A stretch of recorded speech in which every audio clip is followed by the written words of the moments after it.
జై శ్రీకృష్ణం వందే జగద్గురుం. భగవద్గీత మకరందము 14వ అధ్యాయము గుణత్రయ విభాగ యోగము 5వ శ్లోకము. సత్వం రజస్తమ ఇతి గుణాః ప్రకృతి సంభవాః నిబద్ధంతి మహాబాహో దేహే దేహినమవ్యయం. గొప్ప భుజములు గలవు అర్జున, ప్రకృతి వలన పుట్టిన సత్వరజస్తమో గుణములు మూడును నాశరహితుడైన ఆత్మను దేహమునందు లేక దేహమునకు బంధించి వైచుచున్నవి. సత్వరజస్తమో గుణములు మూడును ప్రకృతి వలన కలిగినవి. అవి ఆత్మకు లేవు. ఆత్మ నిర్గుణుడు, గుణాతీతుడు అయినను జీవుడు తన యథార్థ స్వరూపముగు ఆత్మను విస్మరించి తాను సత్వాది గుణయుతుడని భావించి ఆ గుణములతో తదాత్మ్యమునందుచు దేహమునందు సంసారమునందు బంధితుడగుచున్నాడు. ఈ మూడు గుణములలో ఏ ఒక్క గుణమున్నప్పటికీ జీవుడింకను ప్రకృతి మాయయందే ఉన్నాడనియు మాయాతీతుడగు ఆత్మయందింకను చేరలేదనియు తెలుసుకొనవలసి యుండును. జీవుడు బంధించుచున్నది ఈ మూడు గుణములే అని చిరస్పష్టముగా చెప్పబడినందున వాని నుండి సత్వరముగా విడుదలనందుటకై అతడు అహర్నిశము ప్రయత్నపరుడు కావలసి ఉన్నది. ఇచ్చట రజస్తమస్సునులతో పాటు సత్వగుణము కూడా జీవుని బంధించుచున్నదని ఏల చెప్పబడిందనగా, పూర్ణ నిస్సంకల్ప స్థితి యందు లేక నిర్వికల్పావస్థ యందు ఏ గుణమును ఉండదు. కావునను అది సత్వగుణము కూడా దాటిన నిర్వికారావస్థ అయ్యున్నందువలనను అత్తరి సత్వగుణమును ఒకానొక బంధముగానే యుండును.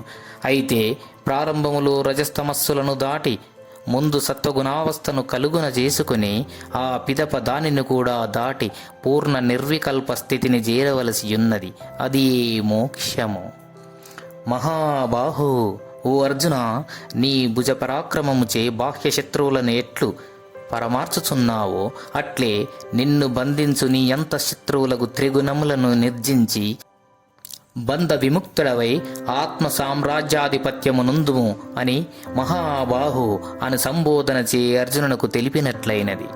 దేహే దేహినమవ్యయం, దేహమందు అని చెప్పినందువలన ఆత్మ భగవానుడు నాశరహితుడగు పరంజ్యోతి అతి సమీపమగు దేహమందు అధివసించుచున్నాడని స్పష్టమగుచున్నది. కావున తీవ్ర పరిశోధనచే విచారణచే అతనిని ఈ దేహమందే కనుగొని తరింపవచ్చును. మరియు అవ్యయం అనుట వలన దేహాదులు నశించుచున్నను ఆత్మ నశింపడని స్ఫురించుచున్నది. ప్రపంచంలోని సమస్త దృశ్య పదార్థములు వ్యయములు, నశ్వరములు. ఆత్మ యొక్కడే అవ్యయుడు, శాశ్వతుడు. కావున ప్రతివారును వారు ఏ స్థితి ఎందున్నది ఒకంత విచారించుకొని దేహమందా లేక దేహియందా నిశ్చయించుకొని దేహమందైనచో త్రిగుణములను క్రమక్రమముగా రహితమునర్చుకొని ఎట్టకేలకు దేహియగు పరమాత్మయందు చేరవలయును. అది ఏ జన్మ సార్థకత. ఆత్మ ఎట్టివాడు? నాశరహితుడు, అవ్యయుడు. తాను వాస్తవముగా అట్టి నాశరహితుడగు ఆత్మయున్నప్పటికీ అజ్ఞానవశమున జీవుడు వేనిచే బంధింపబడుచున్నాడు. సత్వరజస్తమో గుణములచే ఆ గుణములు వేని నుండి జనించినవి. ప్రకృతి నుండి ప్రకృతి సంభవా. కావున జీవుడు బంధరహితుడగుటకు మార్గమేమి? త్రిగుణములను దాటి ఆవలనున్న పరమాత్మను చేరుటయే. ఇక సత్వాది గుణములతో ఒక్కొక్క దాని యొక్క స్వరూప స్వభావములను క్రమముగా 3 శ్లోకముల ద్వారా తెలుపుచున్నారు. మొట్టమొదట సత్వగుణమును గూర్చి పేర్కొనుచున్నారు. భగవద్గీత మకరందము 14వ అధ్యాయము గుణత్రయ విభాగ యోగము 6వ శ్లోకము. తత్ర సత్యం నిర్మలత్వాత్ ప్రకాశకమనామయం సుఖసజ్ఞేన బధ్నాతి జ్ఞానసజ్ఞేన చానఘా. పాపరహితుడవగు అర్జున, ఈ సత్వాది గుణములలో సత్వగుణము నిర్మలమైన దగుట వలన ప్రకాశమును కలుగజేయునదియు ఉపద్రవము లేనిదియు అగుచు ఇంద్రియ సుఖములందలి ఆసక్తి చేతను వృత్తి జ్ఞానములందలి ఆసక్తి చేతను జీవుని బంధించుచున్నది. గుణములు 3ను ప్రకృతి మాయ జన్యములగుట వలనను సత్వగుణము కూడా అందు చేరియుండుట వలనను అదియు మాయ యొక్క ఒకానొక భాగమే అయ్యున్నది. అయితే శుద్ధ భాగము అది నిర్మలమగుటచే తక్కిన రెండింటి కంటెను శ్రేష్టమైనది. కావున వాంఛనీయమైనదే కాని పూర్ణా అంతరాత్మస్థితి యందు ఒకానొక అడ్డే అయ్యున్నది. దీపమునకు నల్లటి గాజు చిమ్నీ తొడిగినచో నెట్లుండునో ఎర్రటిది తొడిగినచో నెట్లుండునో తెల్లటిది తొడిగిన ఎట్లుండునో ఈ గుణములచే ఆవృతమైన ఆత్మయు ఆయా గుణములచే ఆవృతమగునప్పుడు అట్లుండునని తెలుసుకొనవచ్చును. తెల్లటి చిమ్నీ నిర్మలముగానున్నప్పటికీ అది ఒకానొక ఆవరణమే అగును. అట్లే సత్వగుణమును సుఖాసక్తి చేతను జ్ఞానాసక్తి చేతను ఆత్మను బంధించుచున్నది అని ఇట తెలుపబడినది.